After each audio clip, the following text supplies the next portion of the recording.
महाराज चतुर्सेन के वाहन सफेद घोड़े अश्वसेन की मृत्यु हो गई थी। राज्य में सभी लोग बड़े उदास थे। महाराज ने पिछले एक हफ्ते से खाना पीना छोड़ दिया था। उनका कहना था कि मुझे एक ऐसे वाहन की तलाश है जो कि सबसे अलग और विशेष हो, जिसके गुणों को देखकर लोग आश्चर्यचकित हो जाएं और जिसकी शक्ति को देखकर दुश्मन की सेना घबरा कर कांपने लगे।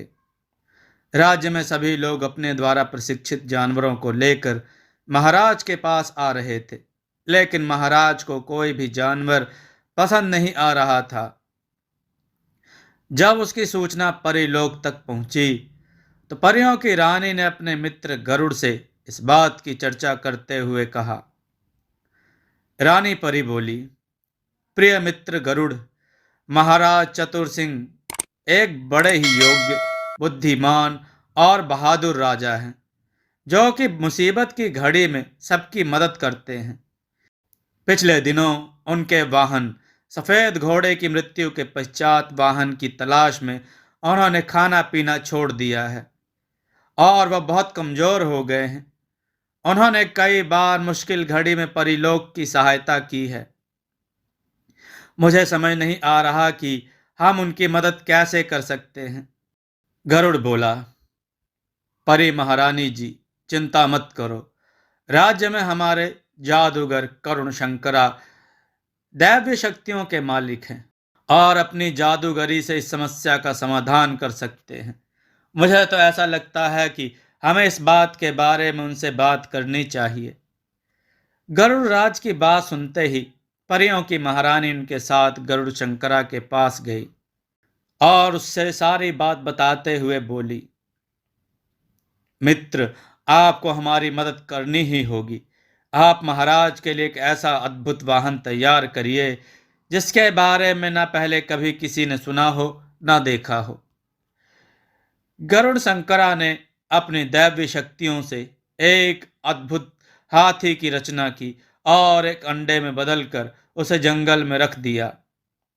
गरुड़ शंकरा बोला, जल्द ही इस दिव्य अंडे द्वारा एक महान जानवर का जन्म होगा, जो कि महाराज की इच्छा के अनुसार सभी प्रकार की शक्तियों से भरा हुआ होगा और महाराज का वाहन बनेगा। कुछ दिनों के बाद अंडा फूट गया और उसमें से एक सफेद रंग का विशालकाय खूबसूरत हाथी बाहर आया। उसके शरीर से अद्भुत रोशनी निकल रही थी और वह मनुष्य की बोली भी बोल सकता था।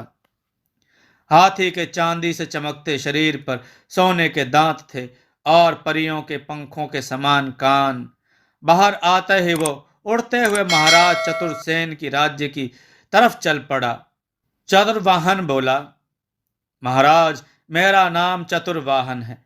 मेरा जन्म आपका वाहन बनने के लिए ही हुआ है। मैं आपका वाहन बनने के योग्य हूं या नहीं, कृपया आप इसके परीक्षा ले लें। उसके खूबसूरत, बलिष्ठ और विशाल शरीर से निकलती रंग बिरंगी चमकीली रोशनी और उसके सुनहरे दांत देखकर पूरा दरबार हैरान था। आखिरकार चतुर सिंह ने हाथी की परीक्षा लेने का फैसला किया। महाराज बोले, सैनिकों, हाथी को परीक्षा मैदान में लाया जाए और राज्य के सबसे ताकतवर हाथी के साथ युद्ध के लिए ललकार लगाई जाए। चतुर्वाहन का शरीर चट्टान की तरह कठोर था। राज्य के हाथी ने चतुर्वाहन के शरीर पर जोर की ठोकर मारी और खुद ही बेहोश होकर नीचे गिर गया। चतुर्वाहन ने अपनी सूंड उठाकर महाराज का अभिवादन किया और अपने पंखों जैसे बड़े कानों को हिलाता हुआ उड़ने लगा। महाराज बोले, मैं ऐसे नहीं मानूंगा। मेरा वाहन बनने के लिए और परीक्षा देनी होगी।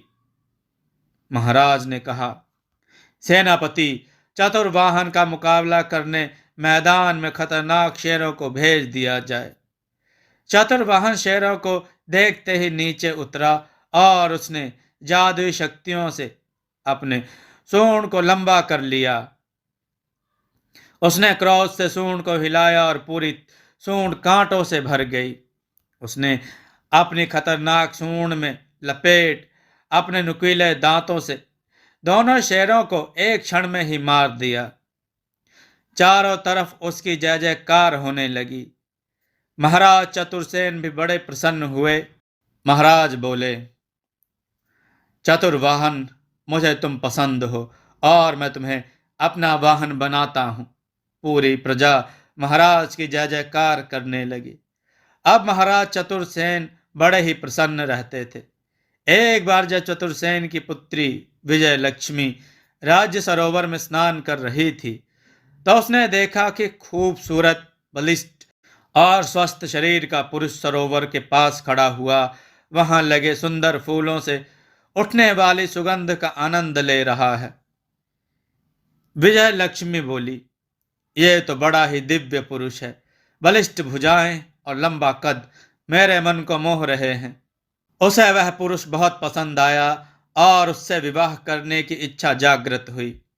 विजय लक्ष्मी बोली, हे दिव्य राजकुमार की तरह दिखने वाले बलिष्ठ पुरुष, तुम कौन हो और राज्य के सरोवर के पास क्या कर रहे हो? राजकुमारी की बात सुनते ही वह पुरुष घबरा गया और तुरंत वहां से चला गया। राजकुमारी भी उसके पीछे पीछे गई। पेड़ के पीछे जाकर तुरंत चतुर्वाहन हाथी के रूप में बदल गया। विजय लक्ष्मी बोली, ये क्या? वह पुरुष जिससे मैं विवाह करना चाहती हूँ वो कोई और नहीं बल्कि राजा का वाहन चतुर्वाहन हाथी है। दूसरी तरफ उससे विवाह के लिए दूर दूर से राजकुमारों के रिश्ते आने लगे, लेकिन राजकुमारी चतुर्वाहन के रूप पर मोहित हो चुकी थी। उसे कोई भी राजकुमार पसंद नहीं आता था। महाराज बोले, आखिर क्या बात है बेटी, तुम इतनी उदास रहते क्यों हो? पड़ोस के राज्य में वहां के राजकुमार का जन्मोत्सव मनाया जा रहा था। दूर दूर से कलाकार आ रहे हैं, तुम भी आनंद लो, तुम्हारा मन हल्का होगा। महाराज ने राजकुमारी को चतुर्वाहन के साथ उस जन्मदिन के भाग लेने के लिए भेजा। कुछ दूर जाने के बाद जब राज्य से बाहर आ गई तो राजकुमारी ने चतुर्वाहन को रुकने के लिए कहा। विजय लक्ष्मी बोली, प्रिय चतुर्वाहन, मैं तुम्हारे पुरुष रूप को देख चुकी हूं। तुम्हें देखने के बाद मेरे मन में तुमसे विवाह करने की इच्छा जागृत हो गई है। मुझे समझ नहीं आ रहा कि मेरा विवाह तुमसे किस प्रकार हो सकता है। चतुर्वाहन बोला, राजकुमारी, आपको यह इच्छा छोड़ देनी चाहिए। मैं महाराज का वाहन हूं, ऐसा होना नामुमकिन है। राजकुमारी, मैं एक स्वर्ग लोक का यक्ष हूं, लेकिन देवलोक की कन्या के ऊपर बुरी निगाह डालने के कारण मुझे अपना यह जन्म महाराज के वाहन के रूप में बिताने के लिए गरुड़ राज्य के जादूगर द्वारा चुना गया है।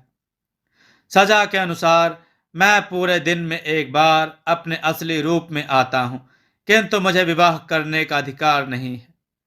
विजय लक्ष्मी बोली, ऐसा ना कहो प्रियवर, मैं आजीवन कुमारी रहने का व्रत ले लूंगी। इसी बीच दुश्मन राज्य के सैनिकों ने हाथी के साथ राजकुमारी को अकेला पाकर उसका अपहरण करने के लिए हमला बोल दिया। चतुर्वाहन ने अपनी बहादुरी से दुश्मन सेना के सभी सैनिकों को मार दिया और अपने पंखों को हिलाता हुआ राजकुमारी को लेकर उड़ता हुआ वहां से चला गया। विजय लक्ष्मी बोली, चतुर्वाहन, तुम्हारी बहादुरी देखकर मैं प्रण करती हूं कि अगर मैं विवाह करूंगी तो चतुर्वाहन से ही करूंगी। वापस आते समय चतुर्वाहन एक बार फिर अपने असली रूप में आया। उसी समय राजकुमारी ने उसे मूर्ख बनाकर अपने साथ लाए गए मंगलसूत्र का धागा उसे अपने गले में बांधने को कहा। विजय लक्ष्मी बोली, चतुर्वाहन, मेरी रक्षा करना तुम्हारा फर्ज है। यह रक्षा कवच है जो मेरे पिता ने मुझे दिया है, जिसे मैं अपने गले में बांधना भूल गई थी। यदि तुम इसको मेरे गले में बांध दोगे तो मैं हमेशा के लिए सुरक्षित हो जाऊंगी। चतुर्वाहन ने ऐसा ही किया। ऐसा करते ही जादूगर चतुर्वाहन के सामने प्रकट हो गया और बोला, चतुर्वाहन, तुमने श्राप होने के बावजूद भी राजकुमारी से विवाह करने की गलती करी है। अब तुम्हें इस रूप में अपना संपूर्ण जीवन काटना होगा। तुम्हारा राजकुमारी से मिलन कभी नहीं हो पाएगा। विजय लक्ष्मी बोली, आप ऐसा मत करिए। चतुर्वाहन को मुझे पति के रूप में वर्ण करने दीजिए। इसके बदले में आप जो चाहोगे मैं वो करूंगी। जादूगर बोला, अगर ऐसी बात है राजकुमारी, तो आपको अपने सच्चे पार्क की परीक्षा देनी होगी। धूम्रकेतु पर्वत पर हस्तशिला के नीचे हाथी का दांत बना एक मुकुट रखा है, जिसकी रक्षा 5 फनों वाला नाग करता है। अगर वह मुकुट लाकर आप मुझे दे देती हैं, तो मैं चतुर्वाहन को एक हिसाब से मुक्त कर दूंगा। चतुर्वाहन बोला, लेकिन यह कैसे संभव है? वो पंचमुखी नाग तो जादुई शक्तियों वाला है और मायावी भी है। वह किसी को भी पल भर में जलाकर भस्म कर सकता है। विजय लक्ष्मी बोली, आप चिंता ना करें, मैं आपको इस हिसाब से मुक्त करवा कर ही रहूंगी। राजकुमारी चतुर्वाहन की पीठ पर बैठकर धूमकेतु पर्वत की तरफ चल पड़ी। चतुर्वाहन बोला, राजकुमारी, हम पर्वत पर तो पहुंच चुके हैं, इसके आगे मैं नहीं जा सकता। आगे की यात्रा आपको अकेले ही तय करनी होगी। अभी भी वक्त है, आप अपने प्राणों को मुश्किल में डालने से बच सकते हैं। विजय लक्ष्मी बोली, चतुर्वाहन, तो महाराज की सेवा में जाओ, मैं जल्द ही तुमसे मिलूंगी। राजकुमारी पर्वत पर अपनी चढ़ाई शुरू करती है। उसके पैरों में पत्थर और कांटे लगने के कारण खून निकलने लगता है कि तभी वहां एक बूढ़ी औरत आती है। बूढ़ी औरत बोली, तुम कौन हो? किसी राजकुमारी की तरह दिखाई पड़ती हो। क्या तुम्हें पता नहीं यह पर्वत बड़ा ही खतरनाक है, हर कदम पर खतरा है। विजय लक्ष्मी बोली, लेकिन आप कौन हैं और इस खतरनाक पर्वत पर क्या कर रही हैं? बूढ़ी औरत बोली, तुम्हें क्या बताऊं राजकुमारी, मैं नीलम परी हूं, लेकिन पंचमुखी नाग के मुख से निकलने वाले विष के कारण इस रूप में आ गई हूं। परेलोक में अब मुझे कोई नहीं पहचानता। मुझे अपना जीवन इस खतरनाक पर्वत पर ही गुजारना होगा, लेकिन तुम अपने जीवन को बचा सकती हो। विजय लक्ष्मी बोली, आप परेशान ना हो, आप मेरे साथ महल चलिए, वहां आपके खाने पीने की पूरी व्यवस्था की जाएगी। बूढ़ी औरत ने कहा, तुम सच में बहुत अच्छी हो। मैं पंचमुखी नाग के महल में दासी का काम करती हूँ। मुझे उसकी मृत्यु का राज पता है। उसे मारने में मैं तुम्हारी मदद कर सकती हूँ, लेकिन उसके लिए तुम्हें मुझसे वादा करना होगा। विजय लक्ष्मी बोली, बताइए माँ, आप क्या चाहती हैं? मैं अपने पति को वापस उसके रूप में पाने के लिए सब कुछ करने को तैयार हूं। बूढ़ी औरत ने कहा, राजकुमारी, अगर तुम नाग को मारना चाहती हो, तो तुम्हें चतुर्वाहन के मनुष्य रूप में आने के बाद उसे मेरे हवाले करना होगा। विजय लक्ष्मी बोली, मैं उनकी पत्नी हूं। यदि उनका त्याग करने से उनका जीवन बन सकता है, तो मुझे ऐसा करने में कोई परेशानी नहीं। आप मुझे पंचमुखी नाग की मृत्यु का रहस्य बताएं। बूढ़ी औरत ने कहा, मैं तुम्हें एक गुप्त रास्ता दिखाऊंगी। तुम सीधे सांपों के राजा के महल में पहुंच जाओगी। वो एक ऐसे पलंग पर सोता है जो पूरी तरह से घंटियों से बना है। उसी पलंग के ऊपर एक तलवार टंगी है। केवल उस तलवार से ही उस मायावी का खात्मा हो सकता है। पर हाँ, जब उस पर वार हो, उसके 5 फन खुले होने चाहिए। विजय लक्ष्मी बोली, लेकिन मैं उस तलवार तक कैसे पहुंचूंगी? पलंग तो घंटियों से बना है। अगर मैंने उस पर पैर रखा तो नाग को पता चल जाएगा। बूढ़ी औरत बोली, वो दुष्ट जागने के बाद जब नहाने के लिए झील में जाएगा तो पलंग की घंटियों को रुई से भर देना। फिर पलंग पर चढ़कर वो तलवार निकाल लेना और छुप जाना। जब वो वापस सोए तो धीरे से उसकी पूंछ पर मार देना। वो तुरंत जग जाएगा और अपने सारे फन फैला लेगा। यही समय है। इससे पहले कि वो तुम्हें देखे, तुम उसके सारे फनों को काट देना। राजकुमारी ने बुढ़िया की बात मानकर एक रुई की बोरी उठाई और बुढ़िया के बताए रास्ते पर चल दी। वहां उसने वही किया जो बुढ़िया ने उसे बताया था। पलंग के ऊपर टंगी तलवार उठाई और छुप गई। उसने सांप की पूंछ पर वार किया, फिर सांप के जागते ही एक ही झटके में उसके 5 सर काट दिए। सांप के मरते ही पहाड़ सांप की दहशत से मुक्त हो गया। विजय लक्ष्मी बोली, अब मुझे बिना देर किए जादूगर को हाथी दांत का मुकुट देना चाहिए। राजकुमारी जल्दी से जादूगर के पास पहुंची और वह मुकुट उसके हवाले कर दिया। मुकुट के मिलते ही जादूगर ने मुकुट चतुर्वाहन के सर पर रख दिया और देखते ही देखते चतुर्वाहन एक राजा के रूप में बदल गया। चतुर्वाहन बोला, राजकुमारी, तुमने मुझे मनुष्य रूप में तो बदल दिया, लेकिन मैं तुम्हारे पिता के साथ अन्याय नहीं कर सकता।